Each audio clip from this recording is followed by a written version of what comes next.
Hey everybody, Farrington Empire here. Just wanted to upload another video.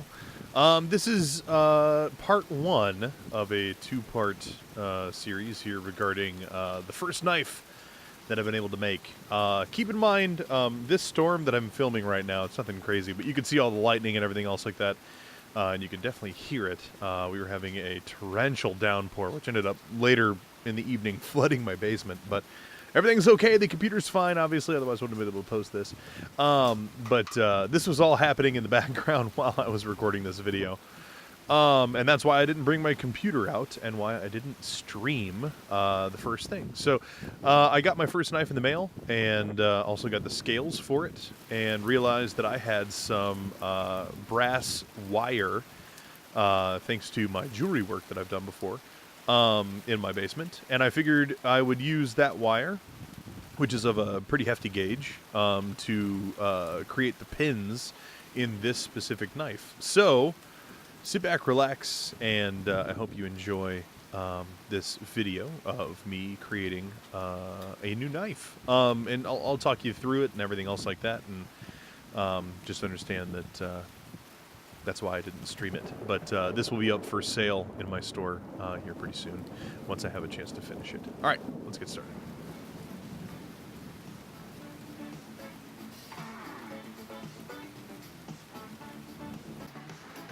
Alright, so to start, you can see me here. I have an old Diet Coke bottle that I just had. What I'm doing here is I'm doing some prep work. I am drumming on it to the beat of the music, I guess. And what I'm going to do is I'm going to cut off the bottom of this. This is going to end up being a vessel for mixing epoxy later.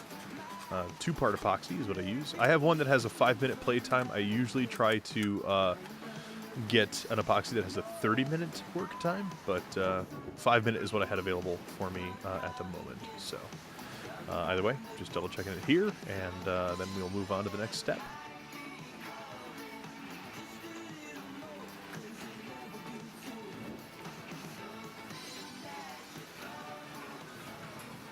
Okay, so first things first, I'm going to unpack some stuff, show you what all I'm working with. The scales that I'm going with on this knife are called Bacote. They're wonderful. It is a Spanish hardwood. It is a light brown, almost a yellowish brown, with the grain in there is a deep, deep black. When I separate them here, you'll definitely be able to see it. There you go. And I'll get them closer to the camera so you can see it a little bit later. But it is a beautiful, beautiful wood. The grain pattern on these scales are especially gorgeous, so I'm very excited to work with those. You have very pretty ends on the inside, and the outside is where you can see it's been machined. So I'm going to use those inside bits to put against the knife because they've been finished well, and it's not going to create any gaps in the end after I've epoxied it. So I got the knife there. I thought I was showing it to the camera once again, but you know, there's that. So there you go. It is a stone-washed, heat-treated knife. So it has a blued finish to it, and that's been stone-washed. So there's a little bit of a patina on there. It's very beautiful. Doing a quick test fit to see how these scales hit up against that front guard made out of brass. Check and fit, making sure I have plenty of work room around the knife itself. Something I like to do beforehand just to make sure we have enough room to play around and that sort of thing. Then there you go. They're together. I determined at this time that I wanted to finish that front edge that was going to be going against the guard. So before I started planning holes or anything else like that, I decided that these needed to be machined. So we're going to go over to the bench grinder. Make sure you have it at a 90-degree angle. I have a second wheel on the side so I can finish that off. That was weird. The end of the video showed at the beginning. Odd. Either way, so I have that at a 90-degree angle. I have my little feed there, and we will be taking off just a little bit of that front edge just to make sure that it is perfectly flat. I'm going to be taking off the machining residuals, if you will. There's a little bit of what seems to be kind of a waxy buildup, almost an epoxy, but I'm not sure entirely what it is. It could be a lubricant that they use for their blades, for their saws, but there you go. You can see it finished and ready to go there. I think I give it one more pass, and then we're ready to go.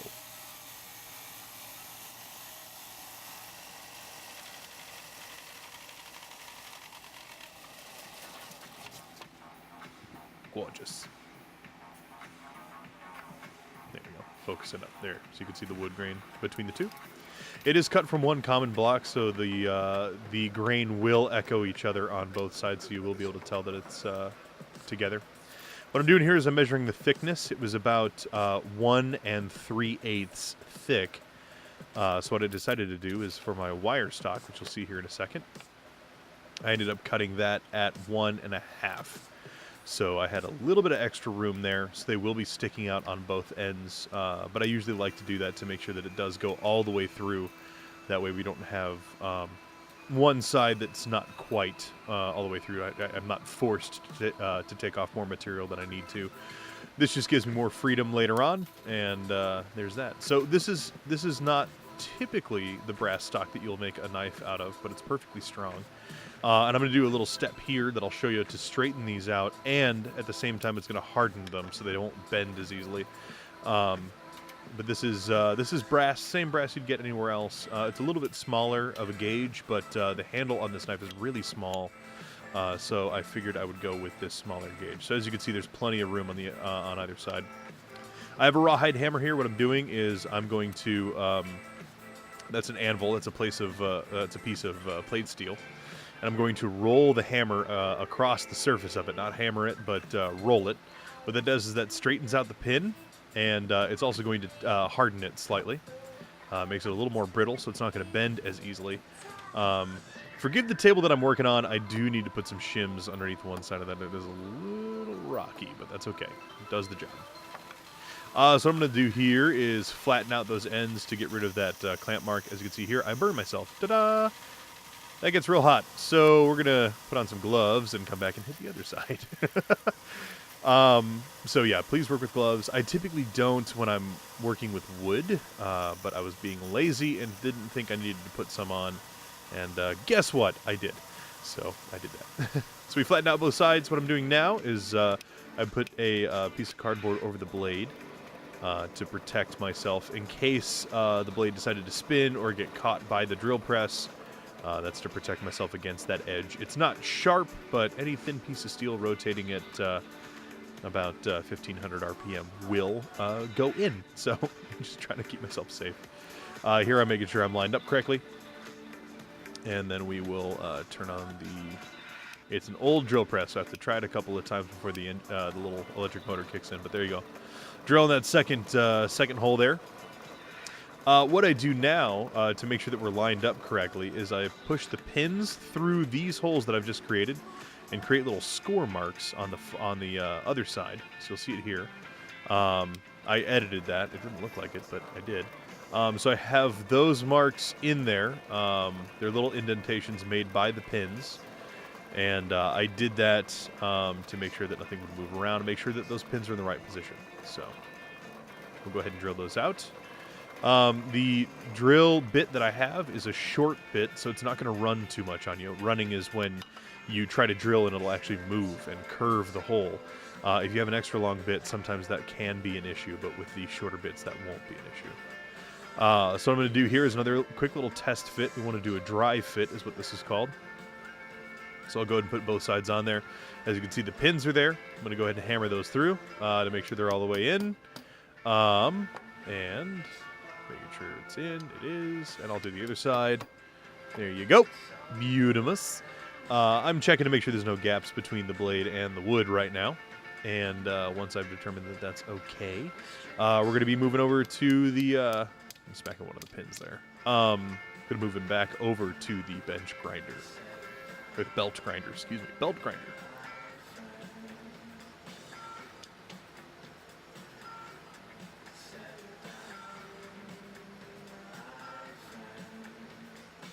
So, back over here. This is a 50 grit belt.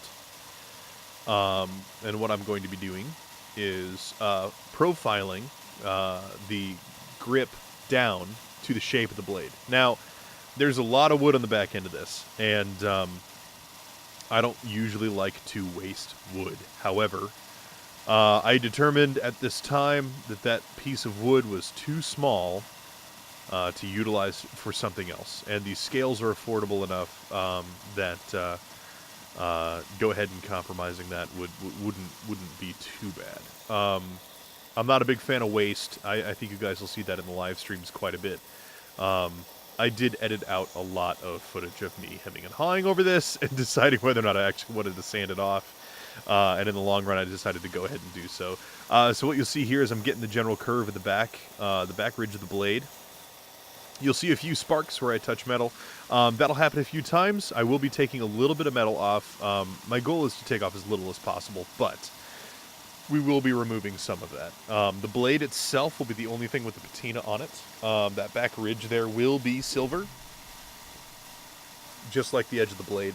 And I think it will help to tie it together, much like I chose to do brass pins to echo the color of the guard. So we'll come back in here. We're starting to get that back edge there, and then you'll see me start flipping the blade to take off all of that spare wood material. I would cut that off. I do not have a bandsaw or a jigsaw in my setup out here. I do have a jigsaw, but it does not cut straight enough and reliably enough for me to remove that without compromising the overall grip shape. So that's why I decided to just go ahead and sand all of it off. And create lots and lots of sawdust in my garage that would then later adhere to my car. So next time I do this, I'll pull that out in the driveway.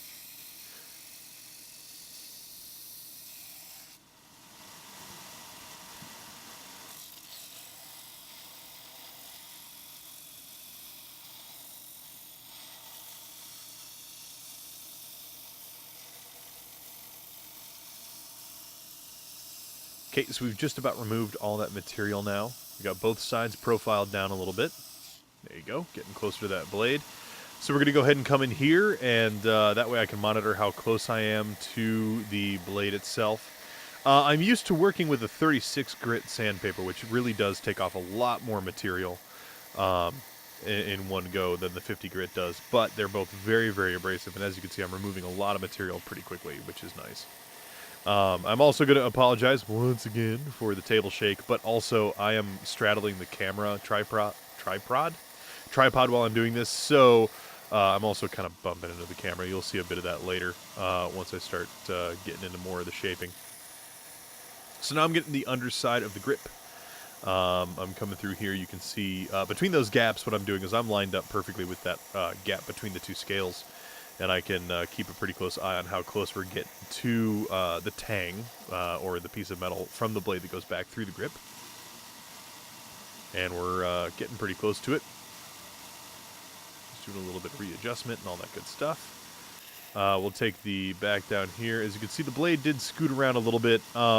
You will not see that with the other knives that I do. This knife had some pretty big pin holes already bored into the blade. I think they anticipated people paracord wrapping this for some odd reason. I'm not a big fan of that with the size. And if you're going to put a brass grip on something, I'm not a big fan of paracord wrapping it. But you will see some paracord work coming up in the future. So it does move around a little bit. The other knives that I do have a set pin size. And the pins that I put in will match that perfectly. So it will not move around in the form here. After I've put the pins through. So this is one that I knew was going to be a little bit of a pain, so I took a little bit of extra time to make sure that it was right. So now we're coming through. As you can see, there you go. You got the back ridge there, back edge of the knife, and here we go, underside. This is a concave grind, which in order to not mar the guard, I wanted to make sure that I didn't get too close. So as you can see here, I'm bumping the camera and the freaking table, so it's... Oh yeah, very professional looking. Hooray. But yeah, so we'll come in under here, and we'll grind a bunch of this wood away.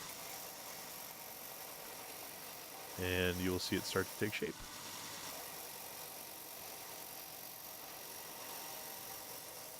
There it is. So you can see me starting to follow that. I'm actually not even touching the metal right now. I'm getting close, but I'm not touching the metal. On the underside here, I knew I was going to take away some material a little bit later, and I'll show that to you in just a second. And I knew that was going to be what was going to transpire, so I left a little bit of wiggle room for myself there. So we're going to get as close to this front guard as possible. As you can see, I'm not wearing gloves. It's not really recommended when you're working with sandpaper. I've been doing this for quite a while. I know where my fingers are. I know where the belt is. And I do this because wood doesn't heat up, and I do feel like I have a little bit more control here. So I do recommend wearing gloves. Please do. Those pins heat up when you do touch the knife with the belt grinder, so you will possibly get burnt. So just keep that in mind. So what I'm going to do here is, because I couldn't get close to that guard, what I'm going to do is I'm going to mark this on the underneath side, on the inside rather, of the grips of the scales. So I'm going to mark that with pencil. And then show it to you. Observe. Look how dark that pencil mark is. Beautiful. And then I'm going to put these scales back to back, and then come back to the belt grinder. As you'll see, they don't match up perfectly. That is because of the orientation of them in relation to the knife. So, because I left so much material on the underneath side, I decided to take this time to even those up. Take down a little bit of that ridge in the front. You'll see me checking the pencil mark occasionally. Here we go. Coming in, checking where that pencil mark is. We're good. And then evening these guys up on the back end. So you can see the pencil mark there. I am not going to be able to hug that 100% because the diameter of the diameter of the wheel that I'm grinding this against is not small enough to make that ridge. So I'm going to be filing that down later after we epoxy, and I'll show you that in part 2 of the video.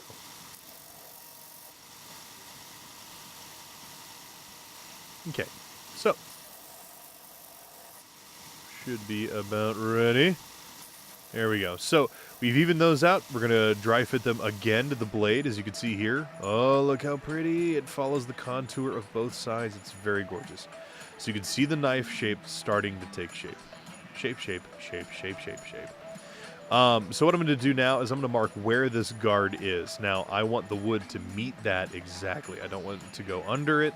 I don't want it to go over it. I want that to be a nice, smooth transition between the two. So I'm going to go ahead and mark that with pencil. And then once again, we're going to remove the knife from that. We're going to put those two scales back together, which you'll see just in a second here. There's the knife.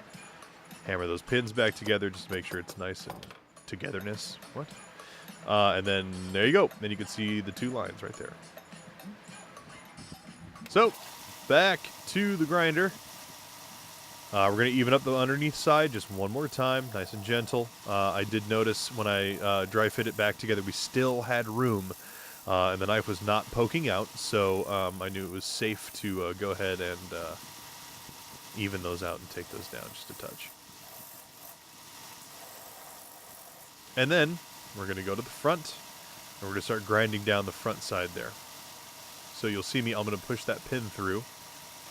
There you go. We'll hammer it, rather. That way it's not going to hit the contact wheel. I'm going to go ahead and start taking down this corner. Now we're going to bring it down to that line, no further. We're going to decrease that angle just a little bit. I was at about a 50-degree angle there. Now we're coming down to about a 30-degree angle, which is about where I want it. There you go. Looks good. And we're going to do the other side. Going to go ahead and push that pin back through the other way. And we're going to sand down that other side. Yep, there's the contour. You can see it.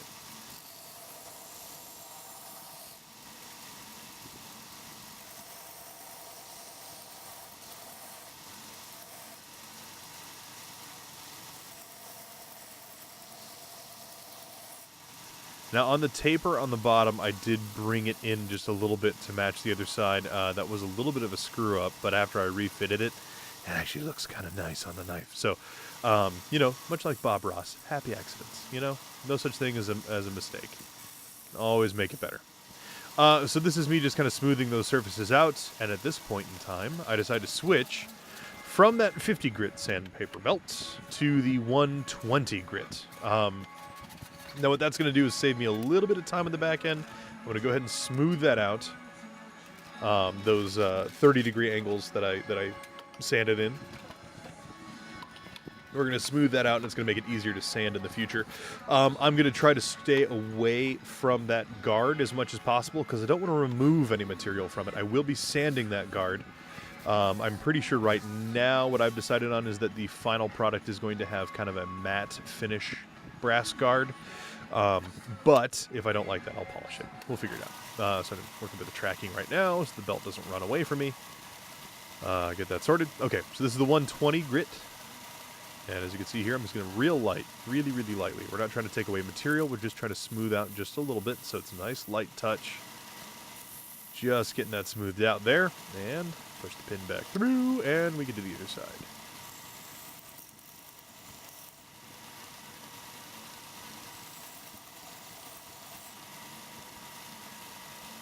And now I'll show it to you, complete with me focusing the camera. There you go. So you can start to see that wood grain really coming through, and I think that light wood with the really dark ridges is going to play really well with that dark stone-washed blade. It's going to be really pretty. All right, so now that we've done that, we have the next bit, and I have sped this up for your viewing pleasure. What I'm doing is I grabbed epoxy. That's 2-part epoxy with a 5-minute playtime. I typically like a 30-minute playtime, but this is what they had. So I grabbed that epoxy. I'm going to grab that bottom part of the Coke bottle that I cut at the very beginning, if you remember that. That's what I'm going to mix that epoxy in. And then also, I have a little paintbrush. It's ages old. I went ahead and cut off all the bristles that were gross and abused. And there it is in the top right. You can see it. I'm showing it to you now. That way I can just apply some epoxy with that. And then it'll be thrown away. I have some acid brushes coming, which are short little disposable brushes for epoxy and flux if you're soldering. Now with flux, you can reuse them. Epoxy, you really can't. You can soak them in acetone, but that's going to dissolve the bristles. So, also, speaking of acetone, make sure you have a bottle of acetone ready on hand with some more rags. Those are red shop rags, just, you know, whatever you can get for a couple of bucks. The epoxy is a 1-to-1 ratio, at least this version, so double check yours before you use it, if you decide to make your own knife. So I'm just doing a little bit here, 1-to-1, squeezing both at the same time so I can monitor how much is coming out. Put the caps back on so they don't dry out. And we're going to grab that brush and we're going to do a little bit of mixing. So because it's only 5-minute playtime, I didn't do a whole lot of epoxy. And here I am moving fast, so it's going to look like I'm moving a little sloppy, but just understand I'm trying to get this stuff down before it dries. I do recommend doing this with latex gloves. I do enough of this at work that I don't get a whole lot of epoxy on me. Also, if my fingers are sticky for a day or two, I'm kind of used to it. So, but I'm going to smear a pretty decent amount on here. I don't want, it doesn't need to be a super light coat. You want a decent amount on there. We're going to put this into some C-clamps a little bit later, and you do want epoxy to squish out. That does mean that you've gotten all the air bubbles out and everything else like that. You have a pure 100% bond with the wood grain and with the steel itself, and it's just going to create much less of a headache for you later. That application that I just did is a little skint, but it ended up working out just fine. So here we go. Put it back on, making sure that the guard in the front, that brass guard, is matched up correctly. And we're going to place it down and press. Yes. Make sure it's not going to go too much of anywhere, because that is going to start setting up here pretty soon. That is the benefit of using the 30-minute setup epoxy. If you need to rearrange or swirl around or make sure that those scales are on there correctly, you have a little bit of time to do so. So I'm going to go ahead and prep the other side. That was me grabbing the acetone right there. I just opened it up. It was within arm's reach, but I figured, hey, let's make sure it's open and ready. So I'm going to grab the other side of that knife. I'm going to grab a little bit more epoxy this time around, but once again, 1-to-1 ratio. Sorry my arm's in the way. Just wanted to make sure I had a good visibility for me to make sure that the ratio was correct. I'm going to go ahead and mix that up with our super shitty brush. And we're going to start applying. We're going to go to the knife blank first. Put some epoxy on there. Aw, buddy. We're going to get it all the way around. If you get a little bit on the guard here, it's okay. I got nice and close. Didn't get any on at this point, but once I did put the other scale on, it did squish out, which is to be expected. That's what the acetone is for. So this time I was able to put this side on a little more healthy, which is what I prefer. It does create more of a mess, but in the long run, it's that extra assurance. There you go. Nice healthy layer on that side there. There you go. Working it into the wood grain just a little bit. This is also not sped up. I was really fast just then with the dabbing. Okay, so here we go. We're putting it back on. I was having a little bit of trouble getting those pins to line up. So what I did, because I know that this works, is I flipped it over, set it down, and hammered them in.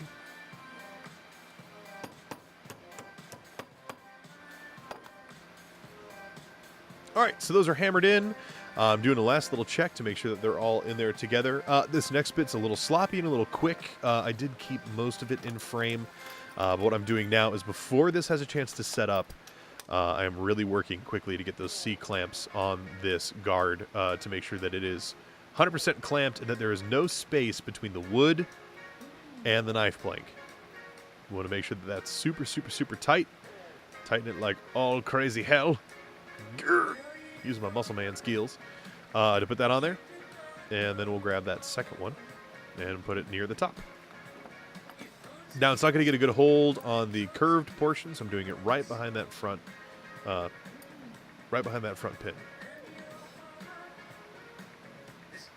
What I'm doing now, that quick little adjustment there was to make sure that I had enough room to reach underneath and use the acetone to clean this up, which is what I'm going to do next. So yeah, you'll see it squeezing out. You'll see a little bit of it on the guard. However, everything's glued. It's nice and pretty. So I'm going to take the rest of that epoxy. I'm going to put it away. Put it aside, rather. And next we're going to grab that acetone, and I'm going to come in here and start cleaning up all of these joints. Where the scales meet the knife. Oh, well, hands first. I'm getting a little bit of the acetone off my hands. Not the acetone. Derp. The epoxy off my hands. And then I'll come back in here and clean up these seams.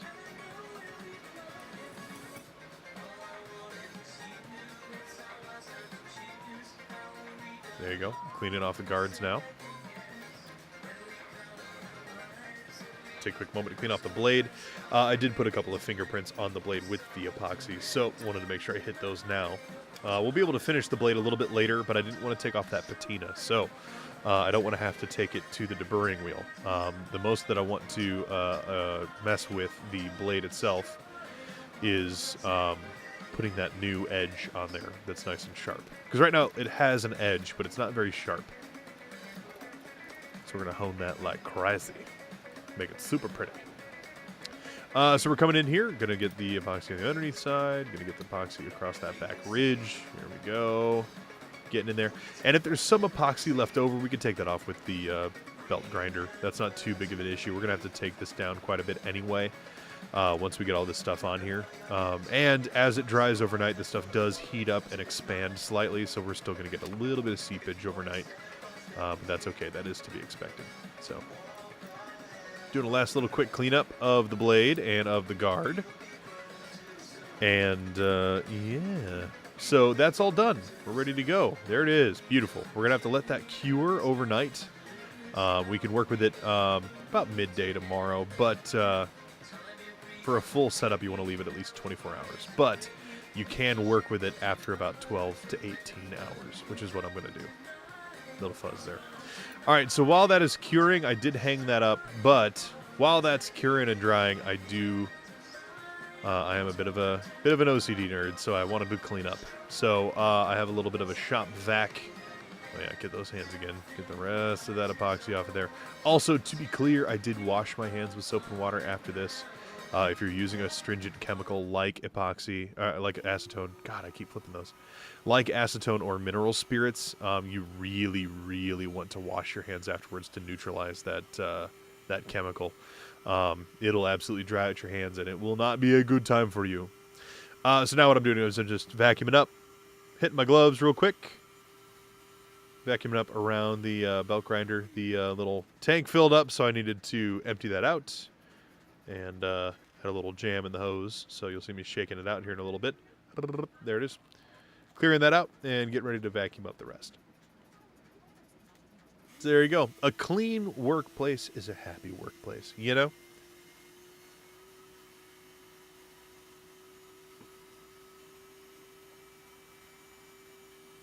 All right, so next up, I want to share with you a couple of pictures of the knife once it was all glued up. I took some photos that would look pretty good. Hopefully, a little bit better than the video. Maybe give you a closer look at the wood grain and everything else that I was talking about. So there it is in its clamp, all glued up. There's it drying, and that's where I hung it at the end of the day to dry. The main reason for that is to keep the guard away from where that epoxy is going to drip, if it ends up dripping. That is so that I have less cleanup to do later, and if any epoxy drips on that brass after it's dried, it's not as easy to get off with something like acetone or something along those lines. So you really want to make sure that you keep that area clear after you've glued it. Or once you have it set up to dry. So that's hanging in my garage right now. It should be ready to go by tomorrow, and I should be filming this section tomorrow and uploading it for you to see. So I hope you guys enjoyed this. I know it's a little different. It's a long video for me. I haven't made a video this long since I did YouTube exclusively. But I hope you enjoy it, and I hope you're looking forward to part 2 and streams coming up soon. So we'll see you guys soon. Take it easy. As always, I've been Farrington Empire, and you guys have been absolutely fantastic. Catch you in the next one. Bye-bye.